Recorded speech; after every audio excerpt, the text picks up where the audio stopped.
আসসালামু আলাইকুম। আমরা আজকে এসেছি জবাই বিলে। আপনারা দেখতে পাচ্ছেন এই প্রাকৃতিক সৌন্দর্য। আপনারা হয়তো কখনো এরকম প্রাকৃতিক সৌন্দর্য উপভোগ করতে পারছেন কিনা আমি জানি না, তবে আজকে আমি অনেক মনটা ভালো হয়ে গেল। এই জন্যই মূলত আপনাদের দেখাতে এসেছি আজকের এই পরিবেশটা।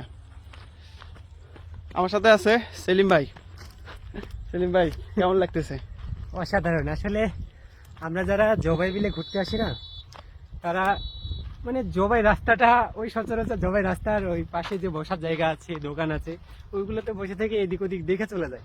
কিন্তু আসলে জবাই রাস্তার পরেও যে কিছু আছে, এইটা কখনো আমরা উপভোগ করতে চাই না। তো আমরা যারা বাইরে থেকে বা স্থানীয় যারা আছি, ঘুরতে আসি, তারা যদি একটু রাস্তার এই পারে বা ওই পারে নামার ট্রাই করি না, তাহলে আসলে এই যে জবাই বিলের যে সৌন্দর্য, এইটা আমরা উপভোগ করতে পারবো, দারুণভাবে উপভোগ করতে পারবো। মনটা কিন্তু অনেক ভরে গেল ভাই। এরকম পরিবেশে অনেকদিন যাবত আসা হয়নি। আমরা যারা মূলত একটু শহর কেন্দ্রিক না, গ্রামে বা বাড়িতে খুব কম থাকা হয়, মূলত দিনটা শুরু হয় আমাদের ওই সাপাহারে গিয়ে বা বাজারে গিয়ে, আবার দিনটা শেষও হয় ওই বাজারে। সেহেতু এই ধরনের পরিবেশে আসা খুবই কষ্ট। ওই সুযোগটা মাঝে মধ্যে আমাদেরকে করে নিতে হয়। দেখ, তুমি যদি তোমার চারি সাইডে দেখো যে এই যে ধান ক্ষেত, মাঝে একটা মেছো পথ, দুইদিকে চারিদিকে অসাধারণ। এটা আসলে বলার মতো না। ধানের শব্দটা একটু দেখেন ভাই, একটু দেখেন না। এই ধানটা কিন্তু সাউন্ডটা শুনলে হবে যখন এটা একটু হলুদ বর্ণ হবে, হলুদ বর্ণ থেকে সোনালী বর্ণ। এই যে তোমার ডান পাশের যে ধানটা, এইটা কিন্তু হালকা হলুদ বর্ণ হতে লেগেছে। এইটা হলুদ বর্ণ আর কয়েকদিনের মধ্যে সোনালী বর্ণ হয়ে যাবে, তখন কিন্তু আরো সুন্দর লাগবে জবাই বিলটাকে। জবাই বিল ঘুরতে আসলে আসলে মূলত ওই রাস্তার মধ্যে না দাঁড়িয়ে থাকে, এই নিচে নেমে যাওয়া উচিত। সবাই এটা হয়তো বুঝতে পারে না এখানে যে কতটা সৌন্দর্য আছে, এটা আসলে এখানে আসলেই মূলত বোঝা যায়। আমরা তুমি এক মিনিট দাঁড়াও, আমি তোমাকে একটা কথা বলি। এই যে আমাদের ভিডিও এটা হচ্ছে না, বিশ্বাস করে এই ভিডিওটা যতজন দেখবে, এরপরে এইখানকার কৃষকেরা লাঠি নিয়ে বসে থাকবে এইখানে, কারণ তারা মানে এইখানকার এই ভিডিও দেখার পর, এই সৌন্দর্য দেখার পর, এই ধানগুলোর অবস্থা মনে হয় না খুব বেশি ভালো থাকবে।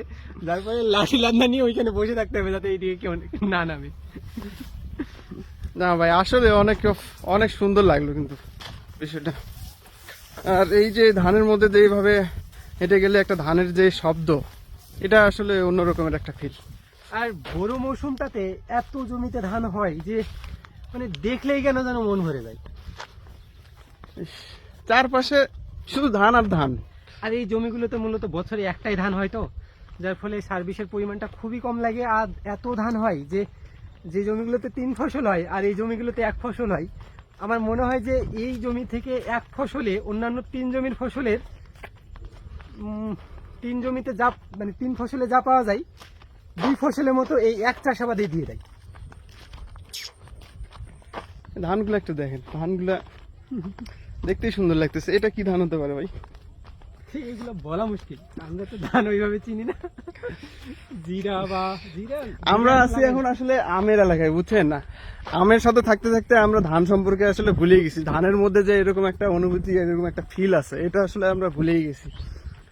আসলে বাপ দাদা নওগাঁ জেলা তো ধানের জন্য বিখ্যাত, কিন্তু সেই ধানটা ধীরে ধীরে উঠে যাওয়াতে আমাদের প্রজন্মটা ধান সম্পর্কে কাণ্ডজ্ঞানহীন হয়ে পড়ছে। ধানের জাত আমরা যেমন আম গাছ দেখলে বলে দিই যে এটা কোন গাছ, কোন আমের গাছ, পাতা দেখলে বোঝা যায়, কিন্তু ধানের ক্ষেত্রে এখন সেইটা আর হয়ে উঠছে না। কিন্তু যারা চাষাবাদ করে তারা কিন্তু ঠিক ব্যাক ক্যামেরায় দেখাই। এই যে মাথা নষ্ট করা অবস্থা একটা।